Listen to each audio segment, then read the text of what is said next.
Bonjour à tous, merci de nous suivre sur le RTM. Il est 13 h, sortie de promotion au centre d'orientation professionnelle de coupe et de couture. Cette 33e promotion porte le nom de feu Dr Mamadou Barayogo. Mamoudou Sidibé a suivi la cérémonie de baptême. Son reportage.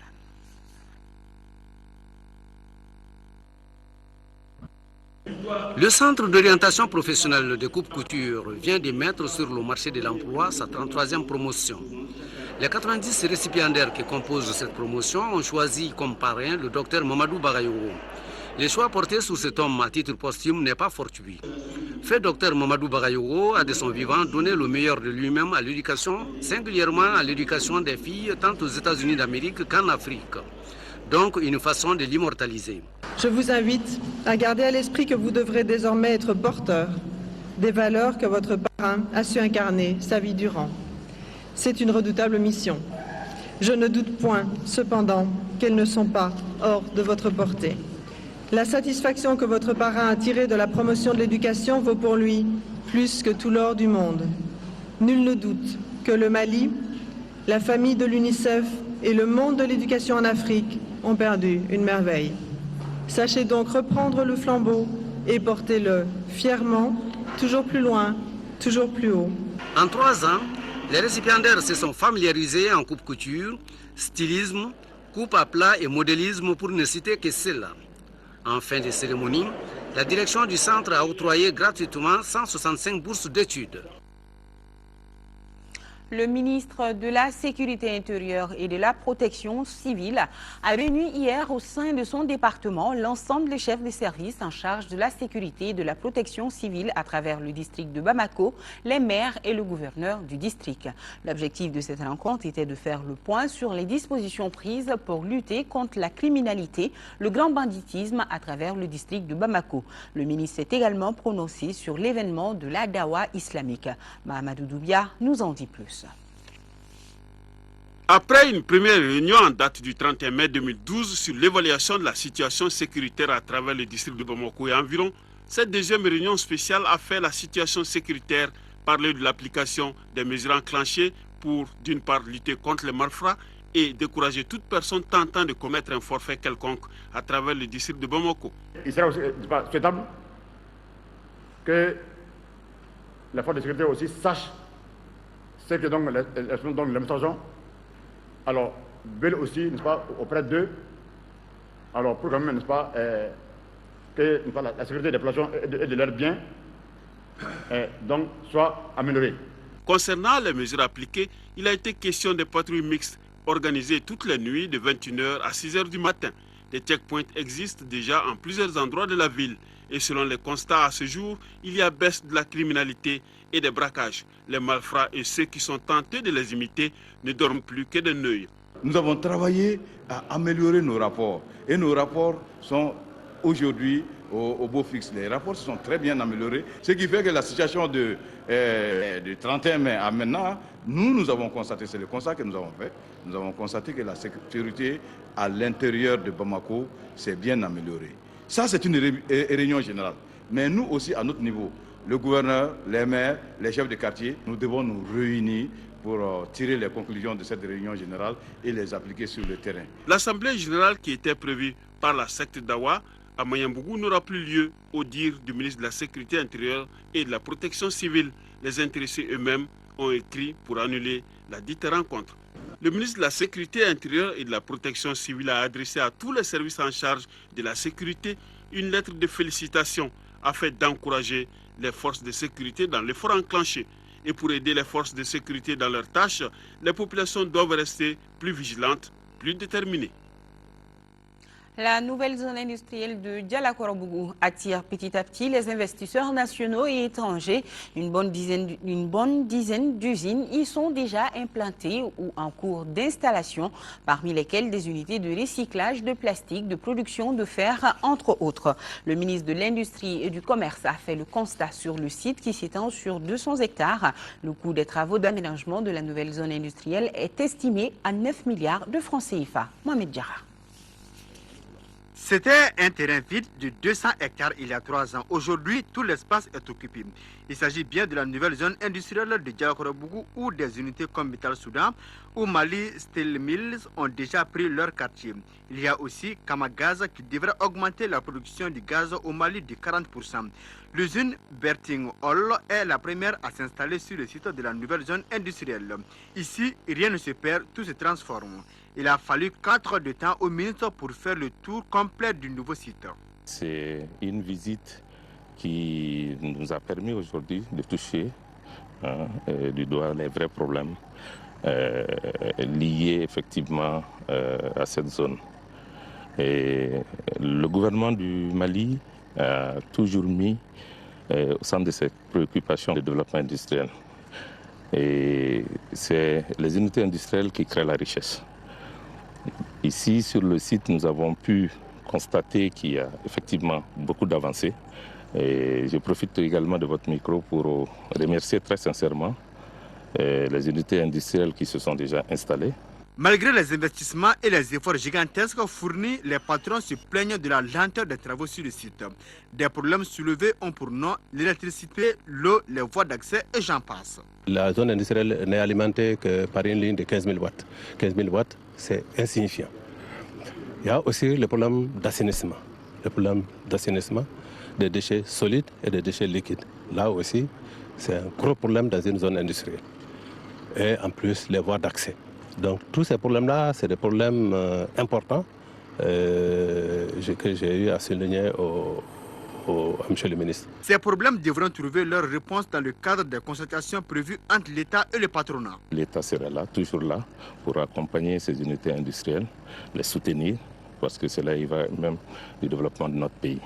Pour cela, beaucoup de choses ont été déjà faites. Asie Mali se veut plus agressif pour donner du tonus au secteur des investissements au Mali.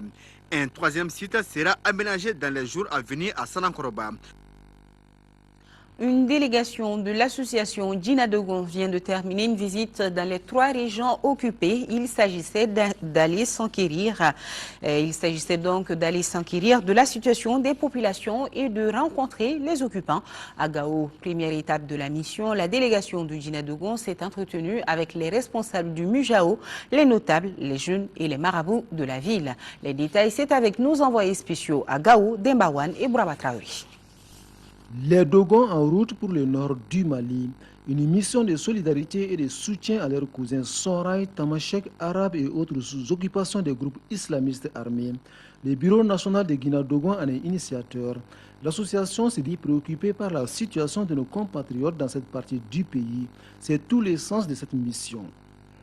L'objet réel de la mission est de venir prendre langue avec nos cousins des 3 régions du Nord, pour enfin connaître ce qu'ils veulent, ce qu'ils proposent pour une sortie de crise.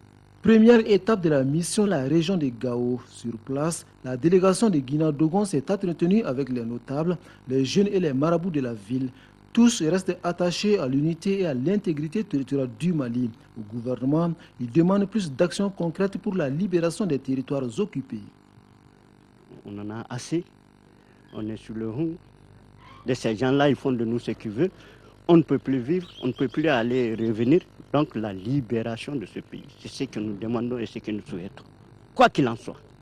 Auparavant, la délégation de Guinée-Dogon avait rencontré les responsables du mouvement pour l'unicité et le djihad en Afrique de l'Ouest, Mujao. 2 points essentiels ont fait l'objet de discussions. Le premier concerne l'application de la charia au Mali et le deuxième point est relatif au retour de l'administration dans les zones occupées. Sur ces sujets, les échanges ont duré près de 2 heures, au terme desquels les visiteurs se disent confiants. Je pense que si on y travaille sérieusement, la crise peut prendre fin. Et dans un très bref délai. Mais il faudrait que tout le monde s'y mette. Les responsables du Mujao ont fortement apprécié la démarche de l'association Guinée-Dogon. Seul bémol, ils n'ont pas voulu s'exprimer ni être filmés. Prochaine étape de la mission, la région de Kidal. L'actualité hors de nos frontières, c'est la prise de fonction du nouveau Premier ministre libyen qui veut s'atteler dès au départ à la réforme de la justice. Au Gabon, le président Ali Bongo Ondimba dit non à la tenue de la conférence nationale. Mais d'abord en Somalie, le tout nouveau président échappe à un attentat perpétué par des Chebabs. Un président miraculé. En Somalie, moins de 48 heures après son élection, Hassan Sheikh Mohamed a échappé de justesse à un attentat suicide revendiqué par les islamistes Shebab. 3 kamikazes ont été abattus alors qu'ils cherchaient à pénétrer dans l'hôtel où réside le président qui recevait ce jour-là le ministre kényan des Affaires étrangères. L'attaque a coûté la vie à 3 soldats, dont un de l'AMISOM. Pas question d'organiser une conférence nationale devant députés et sénateurs réunis en session extraordinaire à Libreville. Ali Bongo a dit non à l'opposition.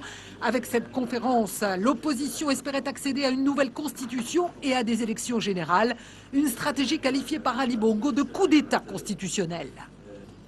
Je ne redoute pas le dialogue, mais je ne dialoguerai pas avec des personnes qui ne respectent ni les institutions de leur propre pays, ni ceux qui les incarnent, encore moins les lois de la République.